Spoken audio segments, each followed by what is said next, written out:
తెలంగాణలో మార్పు కావాలంటూ అనేక మంది కాంగ్రెస్ పార్టీ కూడా ఓటు వేయడం జరిగింది.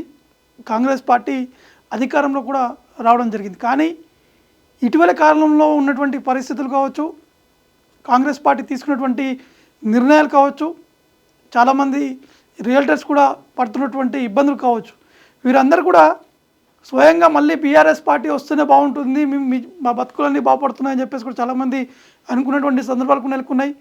బీఆర్ఎస్ పార్టీ కూడా ఈ అంశాలపై కూడా ఎక్కువగా ఫోకస్ కూడా పెడుతున్నారు. కాంగ్రెస్ పార్టీ లోపాలు ఏ విధంగా ఉన్నాయి, ఎలా ఉన్నాయి అనే విధంగా. కానీ కేటీఆర్ ఒక మీటింగ్లో స్పష్టంగా చెప్తున్నారు, ఇప్పటికిప్పుడు ఎన్నికలు వస్తే మాత్రం బీఆర్ఎస్ పార్టీ ఫుల్ ఫామ్లో ఉండేటువంటి అవకాశాలు ఉన్నాయి, ఖచ్చితంగా బీఆర్ఎస్ పార్టీ కూడా గెలుపొందుతుందని చెప్పే విధంగా కూడా కేటీఆర్ ఆ కామెంట్స్ కూడా చేయడం జరిగింది. ఒకసారి మీకు కేటీఆర్ మాట్లాడినటువంటి ఆ కామెంట్స్ కూడా ఒకసారి మీకు వినిపించేటువంటి ప్రయత్నం కూడా చేస్తాను. తెలంగాణలో ఇప్పుడు ఎలక్షన్ కింద పెడితే తుఫాను వాతావరణంలో బీఆర్ఎస్ పార్టీ అధికారంలోకి ఇది నా మాట కాదు. మీరు ఇవాళ ఇక్కడికి వెళ్ళి బయట పోయి రోడ్డు మీద ఉత్తా 10 నిమిషాలు టైం పాస్ నిలబడదు, రాంగపొంగ పోయిటలో పట్టుకొని ఎవరైనా సరే కులం మతం ఏదైనా కానీ ఆటో ఆయనకి వెళ్ళి మొదలు పెడితే అంతరిక్షంలోకి పంపి రాకెట్ తయారు చేసి ఆయన దాకా అడుగురి ఏం సంగతి అన్న ఎవరో కొట్టెత్తాం మరి ఏం సంగతి అంటే వీని జల్దీ పంపిర్రు ఏదైనా చేసేట్టు. నిజంగా ఇవాళ నేను చెప్తున్నా, తెలంగాణలో ఇప్పుడు ఎలక్షన్ కింద పెడితే తుఫాను తెలంగాణలో ఇప్పుడు మళ్ళీ ఎన్నికలు పెడితే మాత్రం ఖచ్చితంగా బీఆర్ఎస్ పార్టీ తుఫాన్గా వచ్చి గెలుపొందేటువంటి అవకాశాలు ఉన్నాయనే విధంగా కూడా కేసీఆర్ స్పష్టంగా ఆ విధంగా కామెంట్స్ కూడా చేయడం జరిగింది. దీన్ని బీఆర్ఎస్ పార్టీలో ఇంకా ఉత్సాహం కూడా పెరిగినటువంటి పరిస్థితులు కూడా నెలకొన్నాయి. కాబట్టి అనేక మంది అంటే బీఆర్ఎస్ పార్టీ రజతోత్సవ సభని ఏర్పాటు చేసేందుకు కూడా చాలా ఎత్తున గ్రాండ్గా నిర్వహించాలని చెప్పేసి ఆలోచన చేస్తున్నారు. దీనికి సంబంధించినటువంటి విషయాలు కావచ్చు ఎప్పటికప్పుడు కేసీఆర్ వెంటుండి అక్కడ ఉన్నటువంటి పరిస్థితులను కూడా పరిశీలిస్తున్నారు. దాంతోపాటు వరంగల్ వేదికగా ఈ యొక్క రజతోత్సవ సభను కూడా ఏర్పాటు చేయాలని చెప్పేసి నిర్ణయం కూడా తీసుకున్నారు. కాబట్టి స్వయంగా అనేక మంది అంటే వాళ్ళు స్వతహాగా వచ్చి పార్టీ చేపడుతున్నటువంటి ఈ సభ ఖచ్చితంగా సక్సెస్ కావాలని చెప్పేసి మీ అందరం కూడా ఉంటాము, ఖచ్చితంగా అందరం మా వంతు సాయం కూడా చేపడతామంటూ చాలామంది స్వయంగా పార్టీకి కూడా ఫండ్స్ ఇస్తున్నటువంటి సందర్భాలు నెలకొన్నాయి. ఇందాక దాంతోపాటు హైదరాబాద్ సెంట్రల్ యూనివర్సిటీ విద్యార్థి ఎంఏ పొలిటికల్ సైన్స్ చదువుతున్న విద్యార్థి సంగమేశ్వర్ ఒక నిమిషం వారు ఎందుకు ఆలోచన వచ్చిందో ఈ 5,000 రూపాయల పార్టీకి విరాళం చేయాలని వారు చెప్తారు, మీరు వినండి.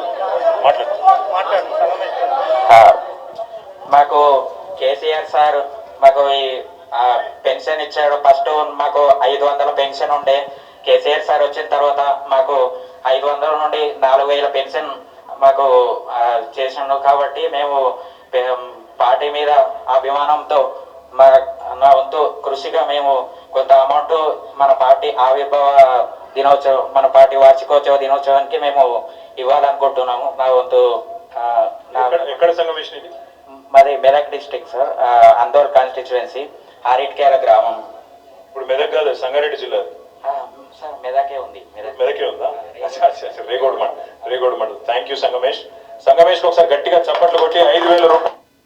అదే స్వతహాగా వారంతట వారు పార్టీ రజతోత్సవ సభ చేపడుతున్నారు. కాబట్టి ఖచ్చితంగా గ్రాండ్గా కేసీఆర్ పై ఉన్నటువంటి ఆ నమ్మకం కావచ్చు, కేసీఆర్ తీసుకున్నటువంటి నిర్ణయాలు కావచ్చు, కేసీఆర్ పేద ప్రజలకు ఇచ్చినటువంటి హామీలు, అప్పుడున్నటువంటి పెన్షన్లు, ఇంకా అనేక రకాలుగా కేసీఆర్ అందరికీ సాయం కూడా చేశారు. కాబట్టి ఖచ్చితంగా మేము కూడా మా ఎంతో సాయం కూడా చేస్తామని చెప్పేసి కూడా వారు కూడా చెప్తున్నటువంటి పరిస్థితి నెలకొంది. మరికొంతమంది కూడా స్వయంగా పార్టీకి ఆ విరాళాలు కూడా ఇవ్వడం జరిగింది. ముఖ్యంగా ఆటో డ్రైవర్స్ సంబంధించినటువంటి విషయాలు అంటే చాలామంది ఆటో యూనియన్ సంబంధించినటువంటి వారు కూడా కేటీఆర్ని కలిసి మా తరపున 26,000 మేము పార్టీ ఫండ్ కింద మేము ఇస్తాము, ఈ రజతోత్సవ సభ ఏదైతే జరుగుతుందో మేము విరాళంగా ఇస్తున్నాము, మా సొంతంగా ఇస్తున్నామని చెప్పేసి కూడా ఆటో కార్మికులు కూడా చెప్పడం జరిగింది. కాబట్టి ఇప్పుడిప్పుడే అందరు కూడా గ్యాదర్ కావడము, ఖచ్చితంగా కేసీఆర్ మళ్ళీ వస్తే బాగుంటుంది, బీఆర్ఎస్ పార్టీ అధికారంలోకి వస్తే ఖచ్చితంగా మళ్ళీ మా బతుకులు బాగుపడతాయని చెప్పేసి చాలామంది ఆలోచనతో కూడా మళ్ళీ ముందుకు కూడా వెళ్తున్నట్టు కూడా తెలుస్తుంది. కాబట్టి కేటీఆర్ కూడా స్పష్టంగా కూడా చెప్తున్నారు, ఏదేమైనా కూడా తెలంగాణలో బీఆర్ఎస్ పార్టీ అధికారంలోకి రావడం ఖాయం, ఖచ్చితంగా ఇప్పుడు ఎన్నికలు పెట్టినా కూడా ఇమీడియట్గా బీఆర్ఎస్ పార్టీ ఫామ్ అయ్యేటువంటి అవకాశాలు ఉన్నట్టు కూడా కేటీఆర్ కూడా అనేక సందర్భాలు కూడా చెప్పారు. ఇప్పుడు మీకు ఆ బయట కూడా వినిపించాను. అంటే స్పష్టంగా అర్థమవుతుంది, యువత కావచ్చు, ఉద్యోగ రంగాల్లో ఉన్నటువంటి వారు కావచ్చు, ఆటో కార్మికులు కావచ్చు, వ్యాపారవేత్తలు కావచ్చు, ఇంకా చాలామంది రైతులు కావచ్చు, ఇంకా చాలామంది కూడా అనేక ఆలోచన కూడా ఒకటి ముందుకు కూడా వస్తున్నట్టు కూడా మనకి స్పష్టంగా అర్థమవుతుంది. కాబట్టి ఈ రజతోత్సవ సభ ఏదైతే ఉందో పూర్తి స్థాయిలో గ్రాండ్గా సక్సెస్ చేసేటువంటి విధంగా బీఆర్ఎస్ పార్టీలో ఉన్నటువంటి నేతలు, కార్యకర్తలు, క్యాడర్లు, ఉద్యమకారులు అందరూ కూడా ముందుకు కూడా వచ్చి ఖచ్చితంగా ఇది పెద్ద ఎత్తున సభ నిర్వహిస్తున్నారు. కాబట్టి ఈ సభని ఖచ్చితంగా విజయవంతం చేపట్టాలని చెప్పేసి కూడా కేసీఆర్ కూడా పిలుపుని కూడా ఇవ్వడం జరిగింది.